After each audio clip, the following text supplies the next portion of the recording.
السلام عليكم ورحمة الله وبركاته. حبايب قلبي عاملين ايه؟ يا رب كلكم تكونوا بخير. النهاردة هنعمل فطيرة مع بعض.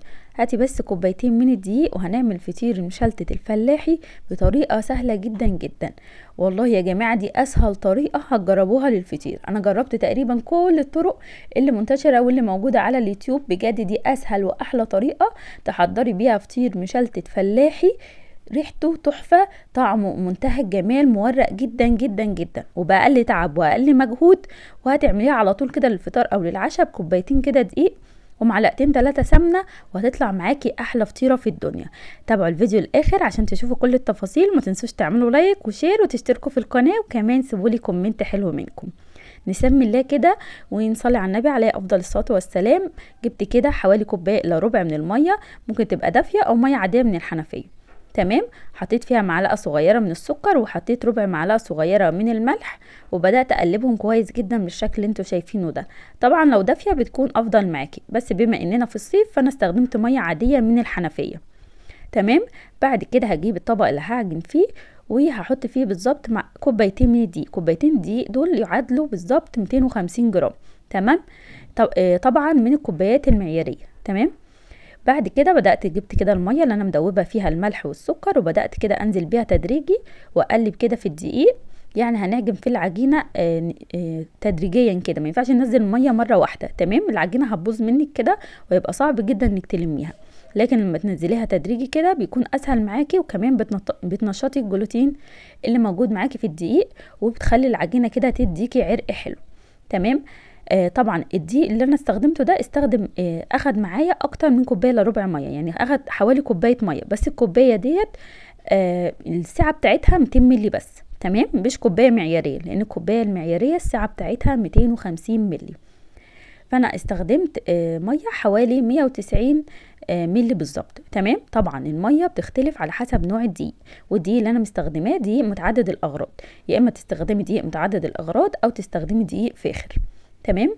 بعد كده بلم العجينه زي ما انتم شايفين كده وبعجنها على رخامه، يعني حوالي 5 دقايق كده. وهي طبعا مش هتاخد معاكي وقت في العجن لان الجو حر، دي رقم 1. رقم 2 العجينه حجمها صغير. تمام. تقدروا طبعا تضاعفوا المقادير، لو هتعملي فطيرتين 3 بتضاعفي المقادير، لكن المقادير دي لفطيره واحده بس. تمام. وحجم الفطيره متوسط، ولا كبير ولا صغير. تمام. بريح ايدي كده، ممكن اسيب العجينه كده اغطيها بكيس واسيبها كده لمده دقيقتين 3 العجينه ترتاح شويه، وانا كمان اريح ايدي شويه وارجع اكمل عجن فيها، بحيث ان هي تبقى سهله معايا ولينه كده في العجن. بعد ما عجنتها كويس جدا زي ما انتم شايفين، تكون عجينه كده متماسكه وطريه بس مش بتلزق معايا في الايد. بدهن كده الوش بتاعها بالزيت، وبدهن كمان تحتها زيت، يعني بدهنها كلها كده، بحوطها كلها كده بالزيت. واهم حاجه طبعا السطح اللي انا حطاه عليه ويكون مدهون زيت. تمام. وبغطيها بكيس بلاستيك كده واسيبها كده ترتاح حوالي نص ساعه. بعد العجينه بتاعتي مرتاحت حوالي نص ساعه، وفي الجو الحار اللي احنا فيه ده ممكن نسيبها تلت ساعه بس كمان. تمام. هي طبعا بيبقى على حسب حراره الجو. تمام. بعد كده بدأت كده ادلق كده او احط كده حبة حلوين من الزيت تحتيها عشان افرد على الزيت. الفرد على الزيت بيكون سهل جدا عن الفرد على الدقيق، وكمان تقدري تفرديه من غير نشابة او مردانة. تمام. بدهن ايدي كده بالزيت وبدهن وشها بالزيت، وطبعا تحتها حاطه كده حبة حلوين من الزيت حوالي كده معلقة كبيرة، وببدأ زي ما انتم شايفين بفردها كده، بتتفرد معايا بسهولة، لا عايزة نشابة ولا عايزة اي حاجة خالص. تمام. اهم حاجة يكون السمك قريب من بعضه كده، يعني تكون رقاها زي بعض، يعني في النص زي الاحراف بتاعتها. تمام. طبعا انا بدأت الاول بالاحرف وبعد كده هرق الجزء اللي هو في النص ده.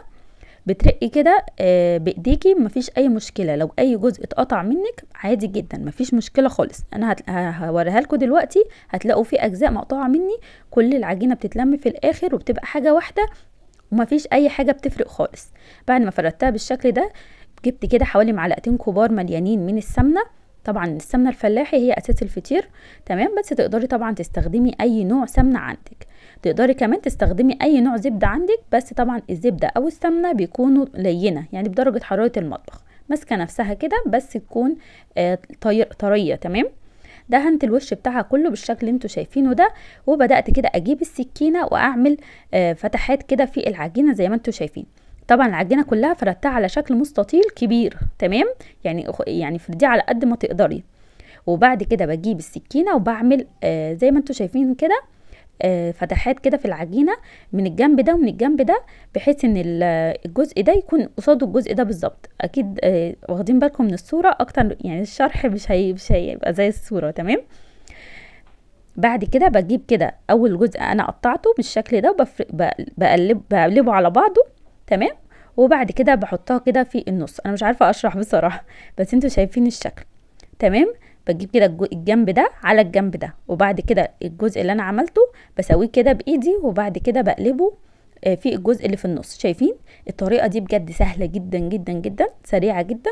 تقدري تعملي 50 فطيره كده وانت قاعده في ثواني. يعني عايزه اقول لكم سهله قوي، خصوصا لو انت قاعده مثلا على طبليه او ترابيزه، هتخلصيهم بسرعه جدا واحده ورا التانية كده وتحطي في الصواني. بجد سهله قوي، احسن من الطريقه بتاعت زمان اللي هي بتاعت التوريق كده، ورقه ورقه والكلام ده كله، وحط ورقه في قلب ورقه والكلام ده. يعني ايه، متعبه شويه، بتاخد وقت شويه، لكن الطريقه دي بجد سهله جدا جدا، وهتديكي كميه توريقات اللهم بارك حلوه قوي. بعد ما بطبقها كلها بتديني كده شكل مستطيل، ببدا افرده بايدي كده، وبعد كده بقلبه على الجنب التاني واظبط الجنب التاني. هخلي الجنب اللي شكله متساوي اكتر هو اللي تحت، والجنب اللي منعكس شويه هو اللي فوق زي ما انتوا شايفين كده. وبعد كده هجيب كيس بلاستيك واغطي عليه وهسيبه حوالي يعني 10 دقايق ربع ساعه، مش اكتر من كده. تمام. بعد حوالي 10 دقايق بدأت افرده بالشكل ده كده. بنفرده حاجة بسيطة يعني مش كتير. تمام. وبعد كده بلمه بالشكل اللي انتوا شايفينه ده، بحيث ان انا اكوره كده واعمله على شكل دايرة. تمام. بعد كده وهي كده جاهزة معايا خلاص كده، يعني كل التعب روح. يعني هي عايزة اقول لكم بسيطة بسيطة جدا جدا بجد. جربوا الطريقة دي هتعتمدوها، مش هتغيروها خالص.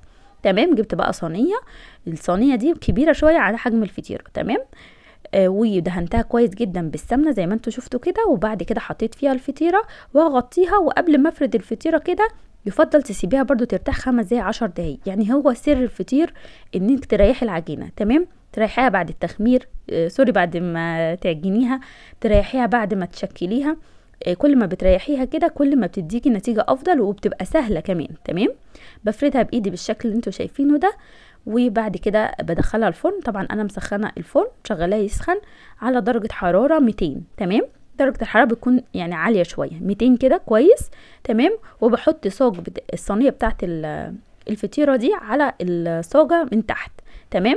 الاول بندهن وش الفطيره بايه؟ بندهنه بمعلقه كده من السمنه، او قطعه كده يعني من السمنه صغيره، وبدهنها كمان بالقشطه.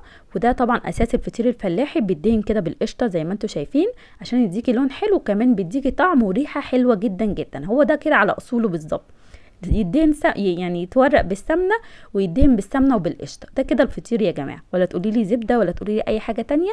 هو ده كده سر الفطير المشلتت الفلاحي. تمام. طبعا دخلته الفرن على الصاجه من تحت لحد كده يعني ما اخد لون ذهبي، بس كنت بحرك الصينيه كده وهي جوه الفرن. تمام.